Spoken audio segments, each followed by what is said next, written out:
I stumbled upon another wave simulator from this website called www.falstad.com/ripple/ripple. It'll take you to this page, and right now we're in 3D mode. So you can unclick the 3D mode to interact with this canvas. You can draw something on the screen, say my name, and you can add components. You can add a wall, you can add a slit, you can add a phased array source. So I'll add a phased array over here. I'll drag it down a little bit, and let's see, we'll add this, we'll move this single point source, and we can also select the kind of waves that we want to simulate: sound waves, visible light, radio waves, or microwave. And then we can choose whether we want to draw a wave or clear a wave or hold a wave. And there are many other examples on here: the single source, phased arrays, acoustic modes, resonant cavities, prisms, filters, rotating source. I'll show you an example of that in a moment. And let's start off with this one. Right now it's in 2D. Let's go back to 3D, because you can only modify what's on this canvas when you put it in 2D mode. That's the thing. And you can also modify it in real time while the simulation is running in 2D, but you cannot modify it while it's in 3D. That's the only caveat.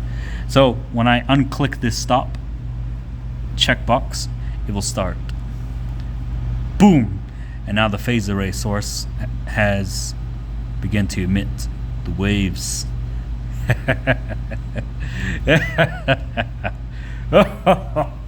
Okay. We can decrease the amplitude on that by playing around with this brightness slider bar. So the phased array making a nice little beam of waves in that general direction. Well, it's actually in all directions, but the waves kind of collectively just want to beam in this way when it's a phased array. And now when we go back to 2D, to the 2D view, you can see here that we can move this phased array source while the simulation is running. Very nice. We can clear it as well, start over from the beginning if we want. And this is doing it in microwave frequency. Okay, and we can add, let's say a cavity. We can add a cavity, and we can, let's say, rotate the cavity this way. Alright, so now I have a cavity. And what can we do with the cavity? Let's see how it looks on 3D. So the phased array is going in this general direction, right? And then we added a small cavity there. Look what it's doing to the overall wave. It's making it go crazy over here. It's raving up. Okay. Now let's go back to 2D view, and let's add, let's say, a wall. Let's say I wanted to make a waveguide on the fly because we're playing with microwaves. It's only natural to want to add a waveguide to guide the waves. Okay, so now I have a waveguide that's guiding the microwaves in this general direction. Okay, maybe we can narrow the waveguide a little bit, and then we could even shorten the phase array. This wave source. Let's actually put it down here at the bottom, and then move the waveguide structure down here.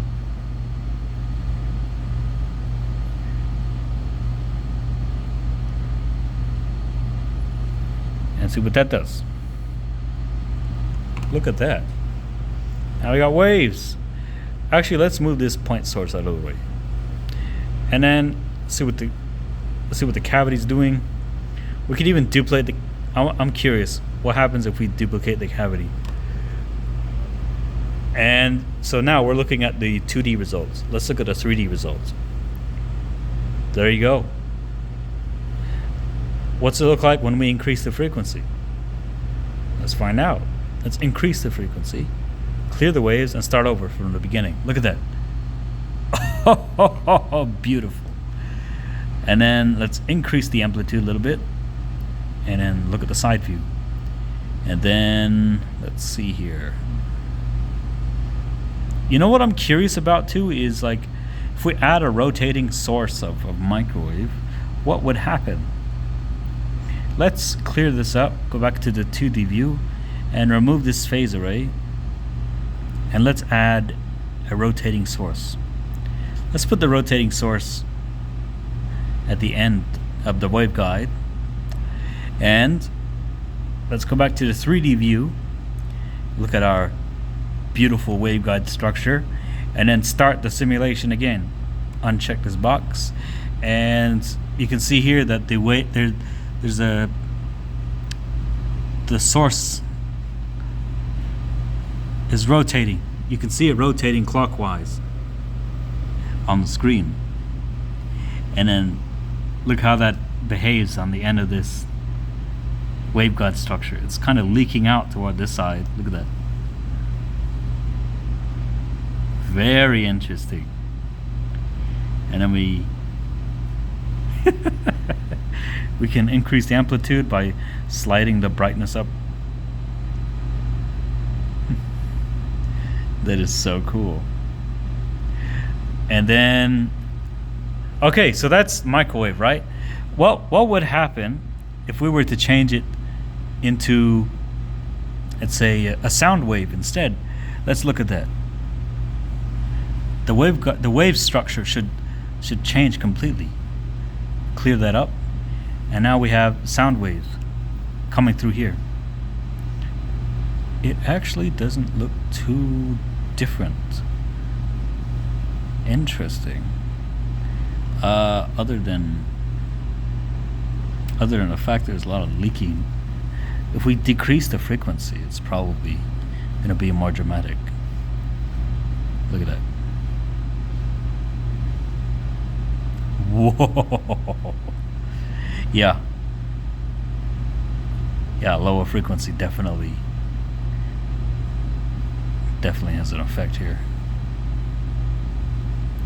Because, like, look at this.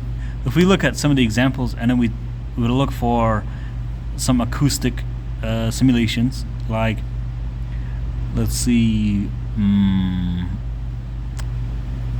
there should be one for sound duct. It's a very similar structure. Look at this.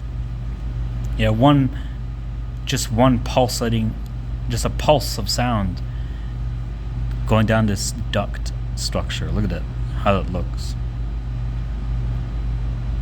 Okay, so that's probably what's different, is that we were doing it continuously. Meanwhile, this is just a single, like a single beep. But if we were to change it into a microwave instead, I mean, look at this waveguide, right? And then see how the sound waves are propagating through this channel. Now, if we stop this, start over from the beginning, and then change it to a microwave instead, and then start the simulation again, look how that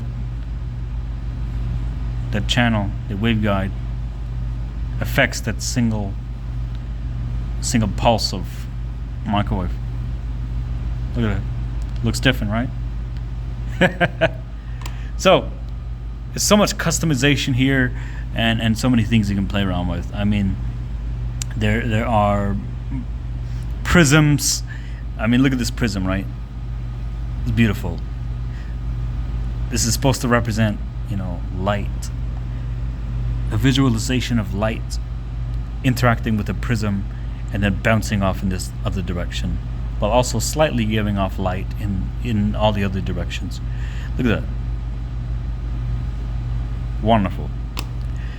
And then, of course, you could screen record this, and then after you record the video with the screen recording, software, either in PowerPoint or OBS Studio, you can take it to this free website called easygif.com, and you can actually convert the video into a GIF. And I'll show you some examples I made here. So if I go here, I'll show you this one. It's a rotating microwave source. This is a video. And then I did one where I turned a video into a GIF.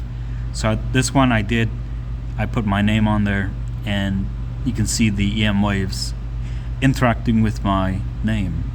So this is kind of like an optical medium, optical structure in which light can pass through it.